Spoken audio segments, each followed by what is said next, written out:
శ్రీరామ విజయం మరాఠీ మూలము శ్రీధర కవి గారికి నమస్కార సాష్టాంగ ప్రణామాలు. తెలుగు అనువాదము సాయినాథుని నారాయణరావు గారికి నమస్కార సాష్టాంగ ప్రణామాలు. తిరుమల తిరుపతి దేవస్థానము తిరుపతి వారికి కూడా నమస్కార సాష్టాంగ ప్రణామాలు. అధ్యాయము 22. శ్రీ గణేశాయ నమః. శ్రీ సీతారామచంద్రాభ్యాం నమః. శ్రీ సచ్చిదానంద సమర్థ సద్గురు సాయినాథ్ మహారాజ్ కి నమస్కార సాష్టాంగ ప్రణామాలు. శ్రీ గురుభ్యో నమః. ప్రతి ఒక్క గురువుకు పేరు పేరున కృతజ్ఞతలు తెలుపుకుంటూ అధ్యాయము 22. బ్రహ్మదేవుని లేఖ. సౌమిత్రి బ్రహ్మదేవునిచే వ్రాయబడిన లేఖను తెరిచి చదువుచూ ఉండగా రాజీవనేత్రుడు సుగ్రీవాది కవులు సావధానులై విన్నారు. అనంతకోటి బ్రహ్మాండ నాయక, దయార్ణవ, విశ్వపాలక, వైకుంఠపతే, విశ్వవ్యాపక, మమ జనక, శ్రీవల్లభ, హే రామ, సకల బంధచ్ఛేదక, సాధు ప్రతిపాలక, దుష్టరజ నీ చర సంహారక, జానకీ నాయక, జగద్గురో, జగదంకురమూలకంద, సాధు హృదయారవింద, భ్రమర, నిజ జన చాతక జాలదామ, బ్రహ్మానంద, పరాత్పర, సంసార గజ విదారక, మృగేంద్ర, దుఃఖ పర్వత భంజన, వజ్రధర, నిజ భక్త చకోర సుధాకర, అతి ఉదర,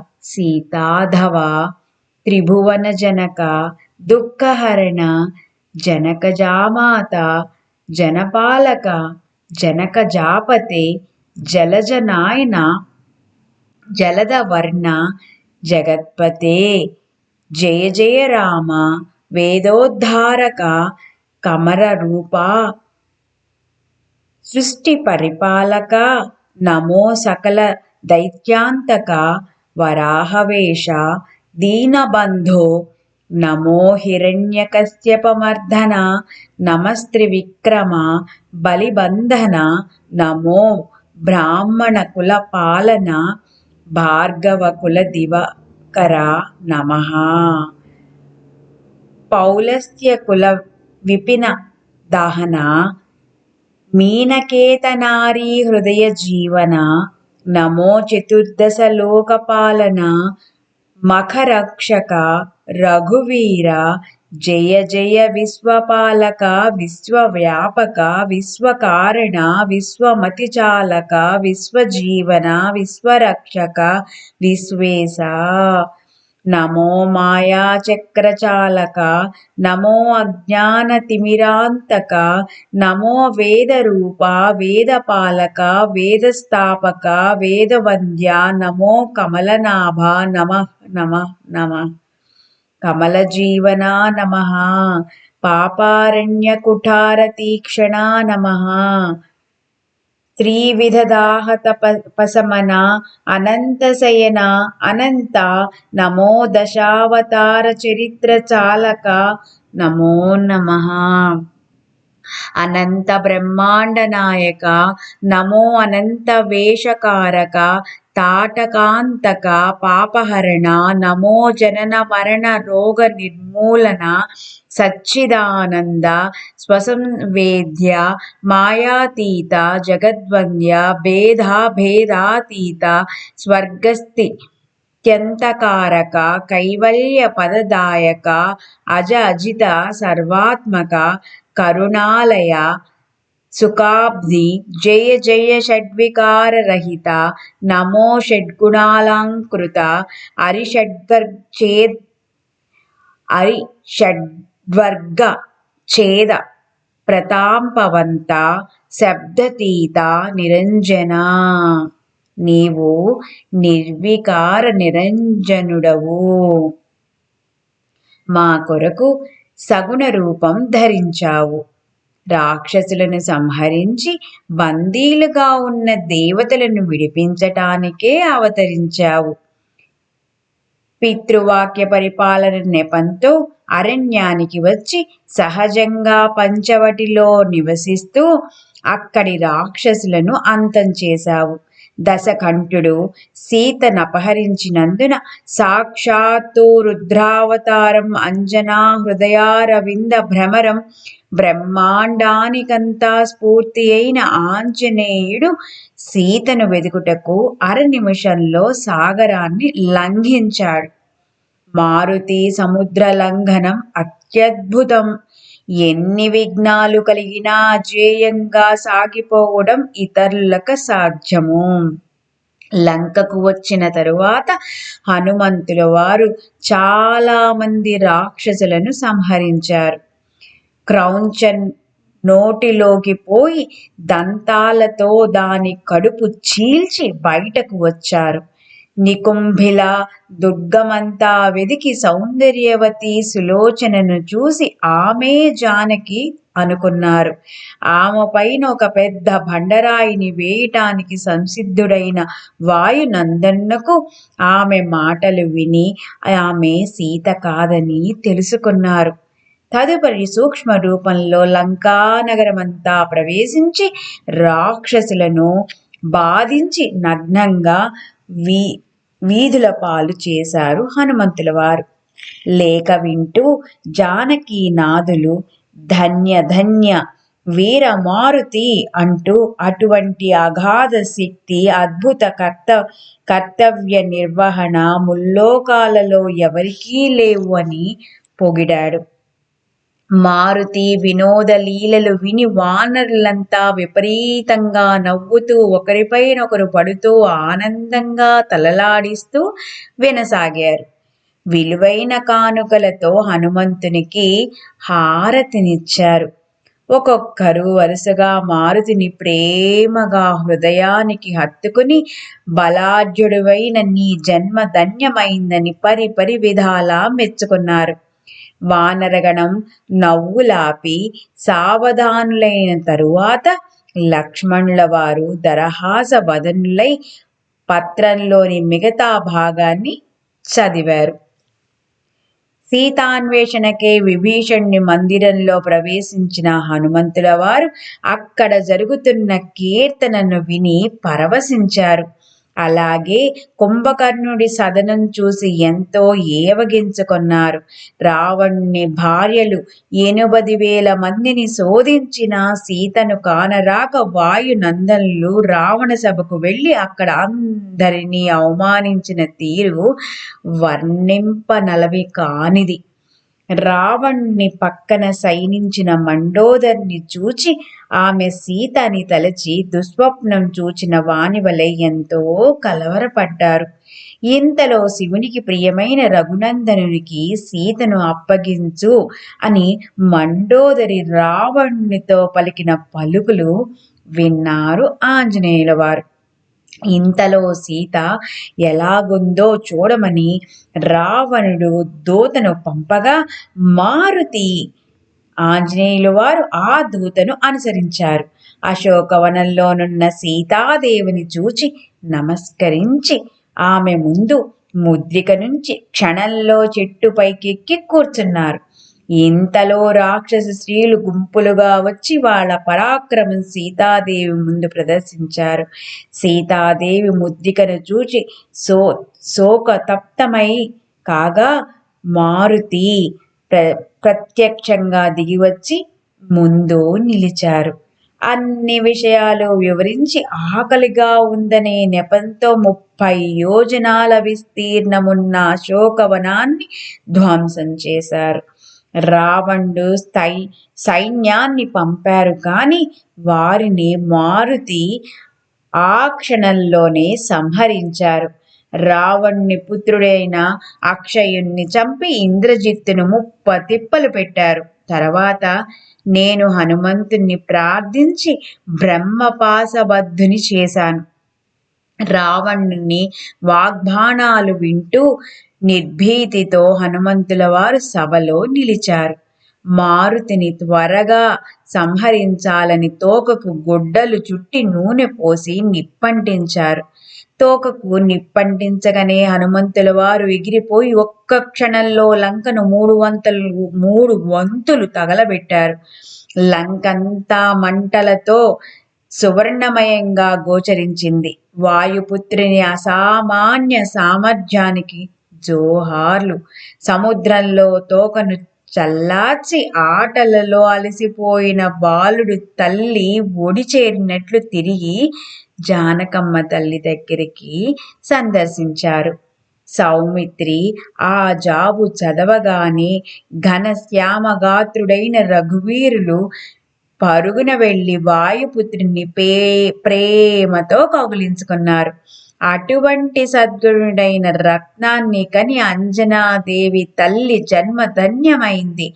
మారుతి ముఖమంతా నిమిరి రఘురాముల వారు తిరిగి తన ఆసనంలో కూర్చున్నారు. కిష్కింధావాసులు రత్నాలు తెచ్చి మారుతికి హారతి పట్టారు. మారుతాత్మజ, బ్రహ్మాండమంతా కీర్తిగాంచిన నీ జన్మ ధన్యమైంది. నీ స్వామి స్వముఖ ఆదరణ ముందు అమృతపానం గాని స్వర్గ సుఖాలు గాని ఎందుకు కొరగావు. కోదండపాణి అయిన రాముల వారు దివ్యమణిని హృదయానికి హత్తుకొని హనుమంతుల వారు జానకిని తెచ్చాడన్నంత సంబరపడ్డారు రాముల వారు. మారుతి, మన స్నేహం ధన్యమైంది. నా జానకిని నాతో కలిపావు. నీ ప్రతాపానికి అవధులు లేవు. నీ కీర్తి భూమండలంలో మార్మ్రోగుతుంది. నీవు సాగరాన్ని లంఘించి జానకి అమ్మ తల్లిని శోధించి నన్ను రుణబద్ధుణ్ణి చేశావు అన్నారు రఘురాముల వారు. హనుమంతుల వారు మనసుల్లో ఇలా తలపోసుకున్నారు. నేను గుర్తుగా సీతాదేవి వద్ద నుంచి మణి తెచ్చినందుకే రాముల వారు అమితమైన ఆనందంతో ఉన్నారే. నేను ఉండిపోయాడు. ఆ సమయంలో వానరులంతా నిశ్చేష్టులై రఘురాముణ్ణి అవలోకించసాగారు. శ్రీరాముల వారు మారుతితో, నీవు రాక్షసుల స్థితిని గురించి చెప్పావు. వారికి దయ, క్షమ, ఉపరతి, శాంతి, విరక్తి ఉన్నాయా? శుచిగా దానం, ధర్మం అసురులు అనుదినం చేస్తారా అని అడిగారు. దానికి బదులుగా ఆంజనేయుల వారు ఇలా సమాధానమిచ్చారు. క్షమ, దయ, శుద్ధాంతఃకరణం, శౌచము, దానము, ధర్మము, పవిత్రత అన్నవి లంకలో అణుమాత్రం కూడా కనపడవు. అసురులు పరమ అధర్మ వర్తనులు, నిర్దయులు, కపటులు, క్రూరులు, అత్యంత దుర్మార్గులు, దురాచారులు మద్యపానంతో నిరంతరం మత్తెక్కి ఉంటారు అని సమాధానమిచ్చారు ఆంజనేయుల వారు. ఆంజనేయుల వారి పలుకులు విని కోదండపాణి అయిన రఘురాముల వారు నగుమోముతో, లంకలో పాపాత్ములు నివసించేట్లయితే ఈ క్షణమే లంకను పట్టుకుందాం అన్నారు. ఆంతర్యంలో దయాక్షమ లేకుండా వ్రతాలు తపాలు చేసినా ఏం ప్రయోజనం లేదు. శాస్త్ర సజ్ఞానం కూడా ఎందుకు కొరగాదు. అంటే దయతో ఉండాలి, క్షమతో ఉండాలి అని మనకి కూడా అందిస్తున్నారన్నమాట. శ్రీవేషం ధరించిన పురుషునిలాగా, గారడివాణి సూరత్వంలాగా, భ్రష్టుని తత్వజ్ఞానంలాగా, సర్పం యొక్క శాంతంలా, విధవ యవ్వనంలాగా, చిన్న గుంటలోని నీటిలాగా, చండాలుని రమ్య సదనంలాగా, వేశ్య ముఖంలాగా, పుట్టుగుడ్డికి విశాలమైన నయనాల్లాగా, బదిరినికి అందమైన చెవుల్లాగా, అజాగళస్తనంలా వ్యభిచారి నడవడిలాగా, పెద్ద మనిషి వేషం ధరించిన దొంగ పలుకుల్లాగా, జడుని శాంతి ప్రవచనంలాగా, దారి దోపిడీ చేసిన వాని నిర్మలత్వంలాగా, కీకారణ్యంలోని దట్టమైన ముళ్ళపొదల్లాగా, ధాంపికుని వ్యర్థం భజనల్లాగా, భూతదయ లేకుండా జ్ఞానము ధ్యానము వ్యర్థమే. వాళ్ళ ఏకాంతం ఎలుక కోసం పిల్లి కాపు కాయడం వంటిది. చేపల కోసం వేటాడే కొంగ జపం వంటిది. వాళ్ళ ఒంటికి భస్మం పూసుకున్న చెత్త కుప్పలో పొర్లాడే గాడిదతో సమానమే. అంటే ప్రతి ఒక్కళ్ళకి కూడా క్షమ, దయ మనందరికీ ఉండాలి, లేకపోతే వ్యర్థము అని ఇన్ని రకాలుగా మనకు చెప్తున్నారు. వారు నిరంతరం అరణ్యాల్లో వసించే క్రూర మృగాల వంటి వారు. అటువంటి పుణ్యస్థలాలలో నివసించిన కాకితో సమానమే. తీర్థజలాలలో ఎన్నాళ్ళు కప్పలున్నా ఏం ప్రయోజనం? అవి ఎంత అరిచినా ప్రయోజనం ఉండదు. అంటే మనము శ్రీరామ విజయం చదివి దానిలో మనము ఏం తెలుసుకోవాలి అని మనకి చెప్తున్నారు. లేకపోతే ప్రయోజనం లేదు, ఉట్టిగా చదవటమే అయిపోతుంది అని చెప్తున్నారు. అవి ఎంత అరిచినా ప్రయోజనం ఉండదు.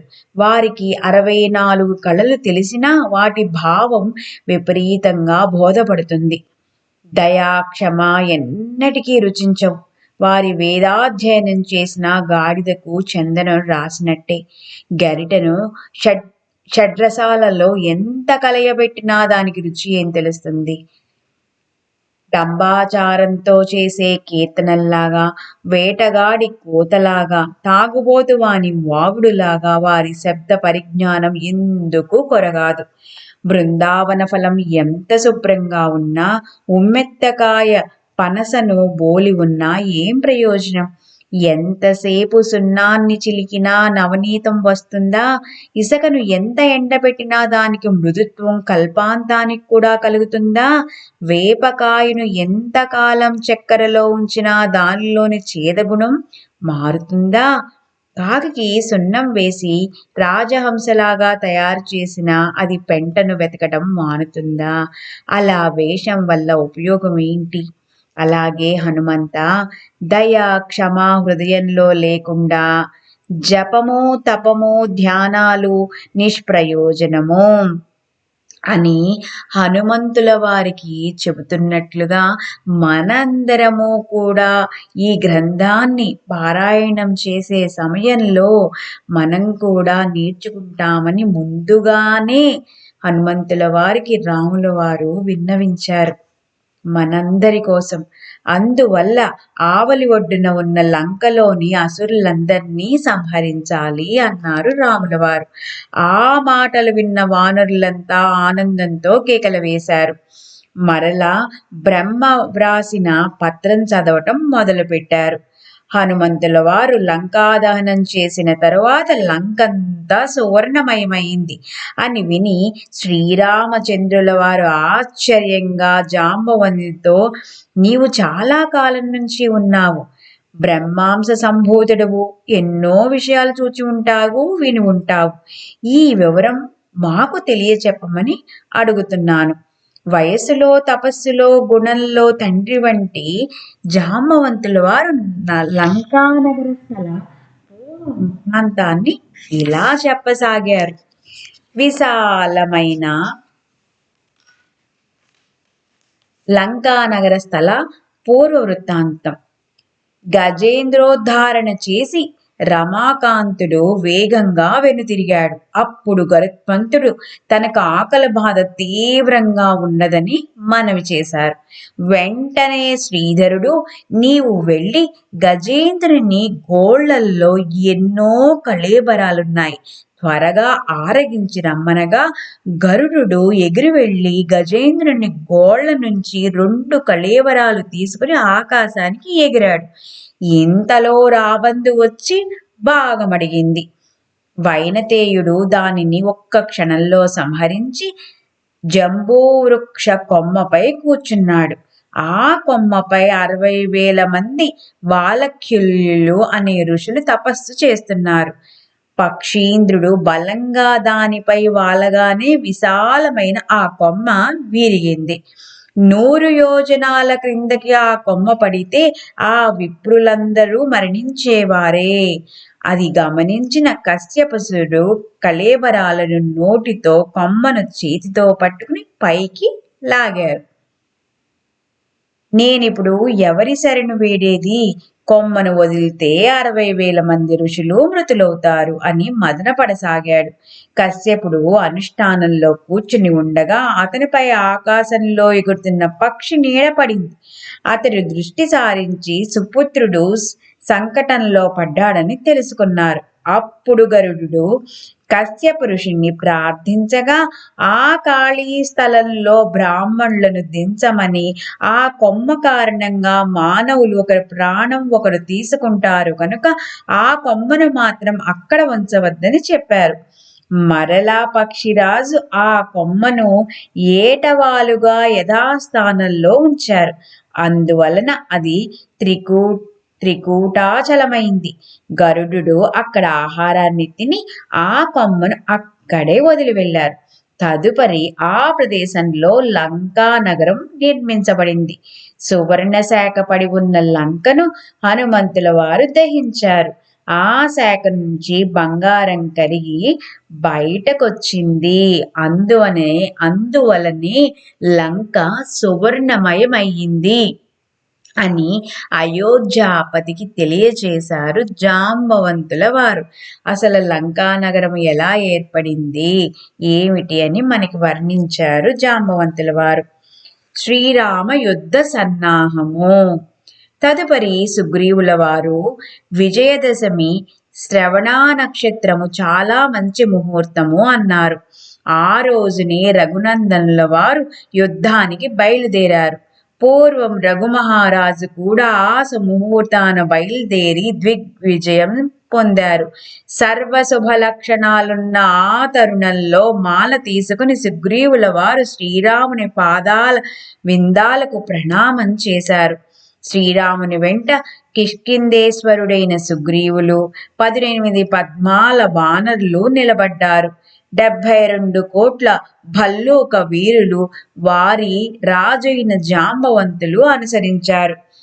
56 కోట్ల వానర సేనంతా కలిసి హుంకారాలు చేస్తూ బయలుదేరగా భూమండలమంతా అచ్చెరు పొందింది. ఆకాశమంతా దద్దరిల్లింది. ఆదిశేషువు కూడా తన పడగ వాలిపోకుండా అప్రమత్తమైనారు.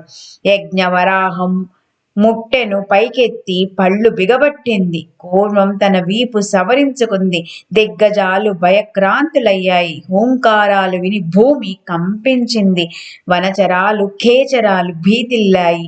వాద్యాల హోరు ఆకాశాన్ని అంటుతున్నాయి. ఆ సమయంలో రథారూఢుడైన సూర్యుని వలె గరుడుని అధిరోహించిన శ్రీ మహావిష్ణువు వలె హనుమంతుని భుజస్కంధాలపైనున్న రఘువీరులు శోభిల్లుతున్నారు. నందినెక్కిన శివుని వలె ఐరావతారుడైన ఇంద్రుని వలె అగంధుని భుజస్కంధాలపైన ఆసీనులైన సౌమిత్రి అలరారారు.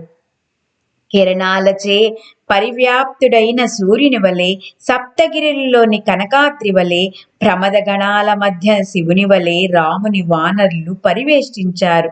సముద్ర మదనానికి సురాసురులంతా కదిలి వెళ్ళినట్లు వానరులంతా సింహనాదాలు చేస్తూ దక్షిణ దిశగా వెళ్లారు.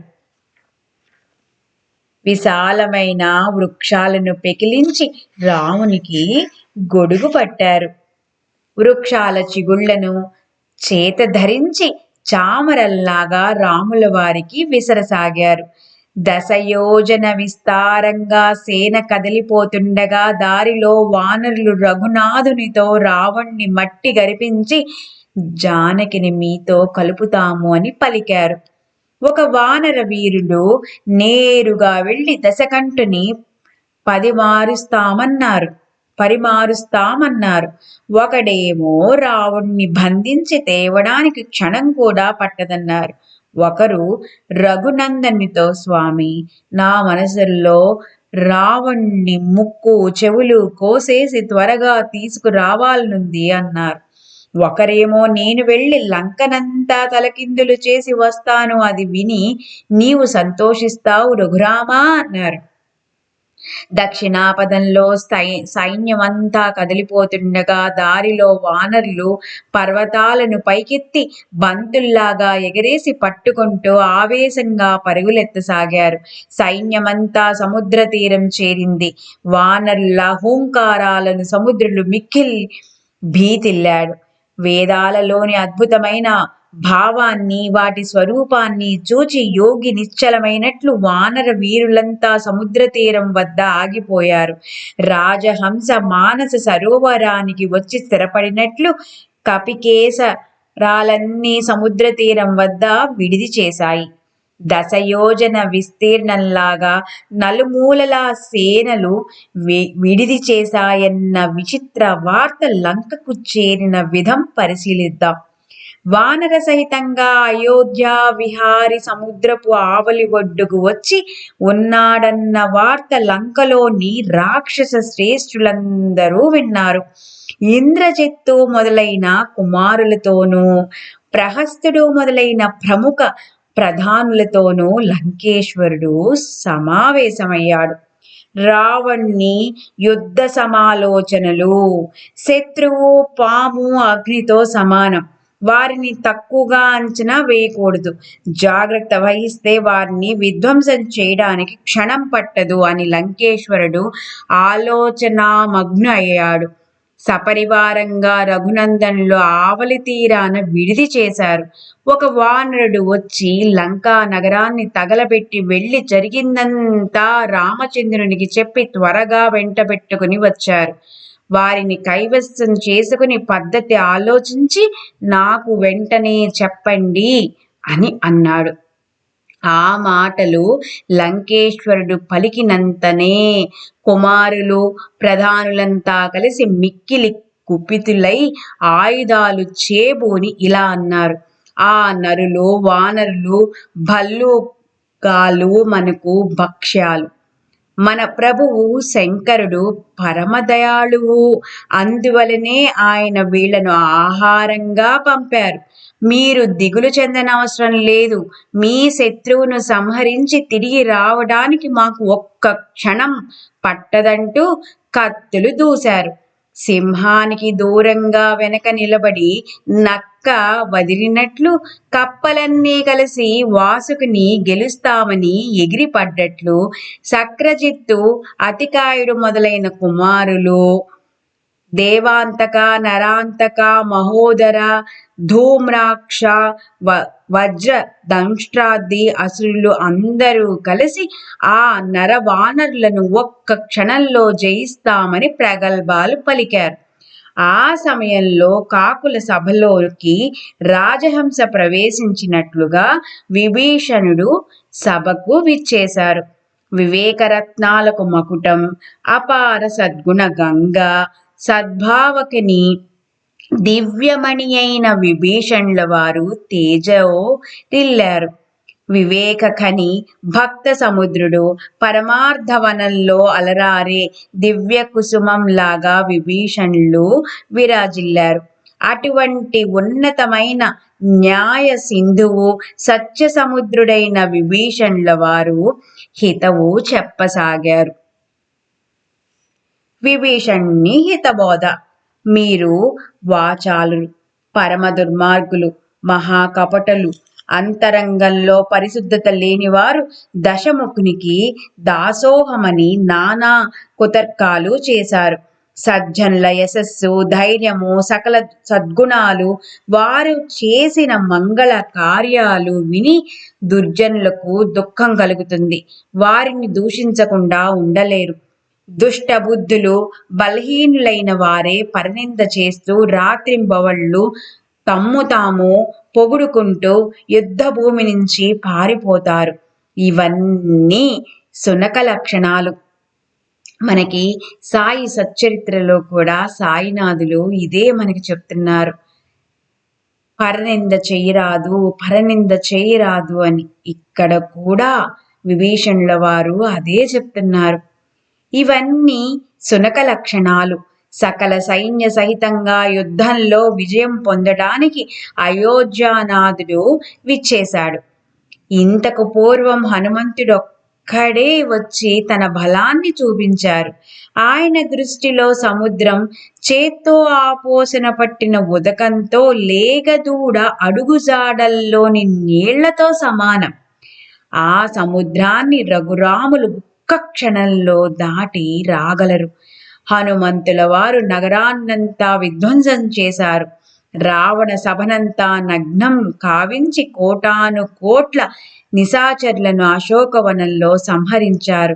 రాజకుమారులందరినీ వధించి ఇంద్రజిత్తుని గుహలో బంధించారు.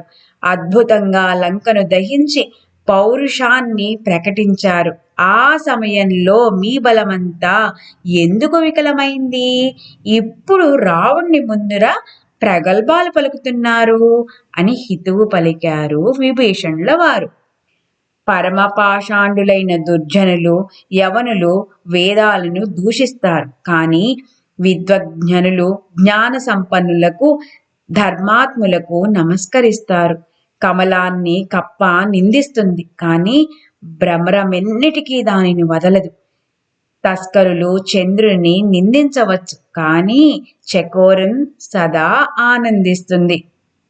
కలులు పండితులను దూషిస్తారు, కానీ విజ్ఞులందరూ ఆదరిస్తారు. కాకి ముత్యాన్ని పారవేస్తుంది, కానీ హంస దానిని వదిలిపెట్టదు. మూఢునికి కస్తూరి వాసన తెలియదు.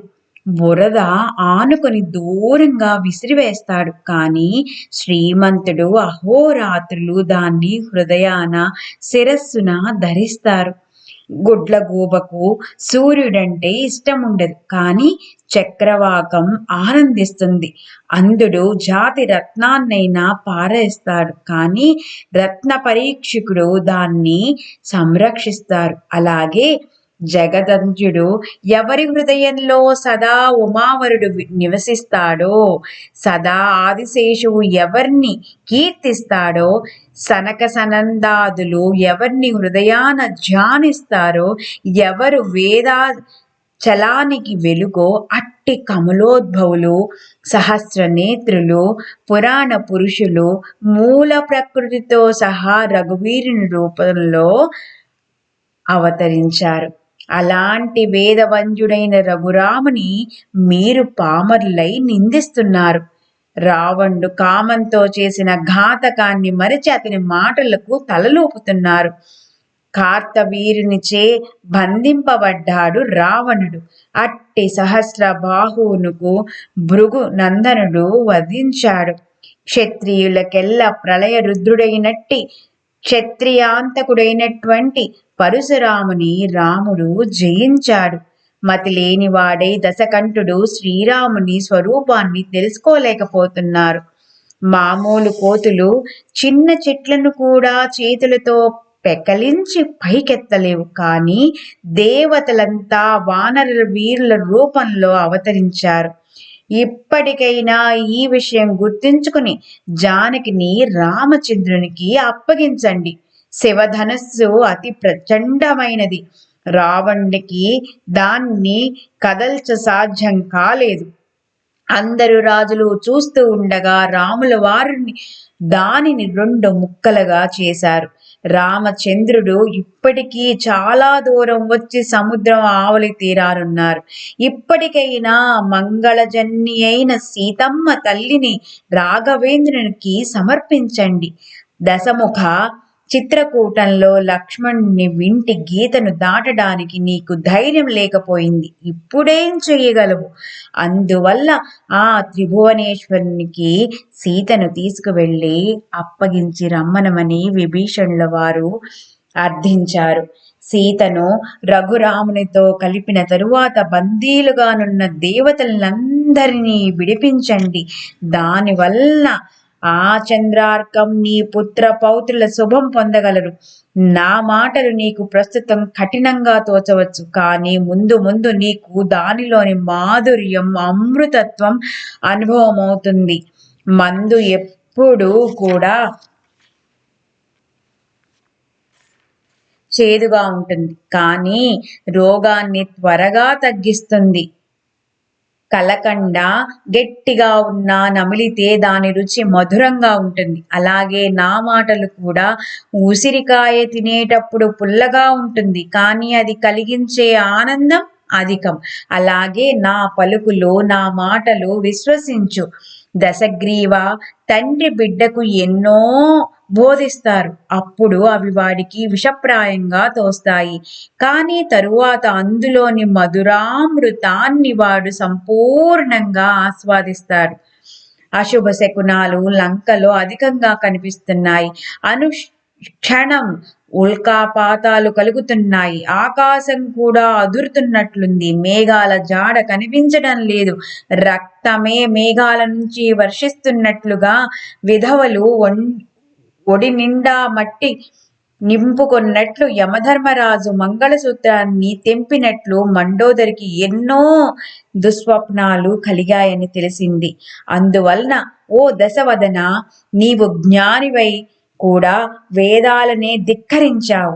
ఎవరైనా తెలిసి తెలిసి అగ్నిని ఒడిలో మూట కట్టుకుంటారా?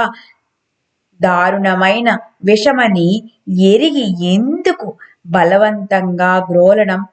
పామని తెలిసి తలగడగా పెట్టుకుంటారా?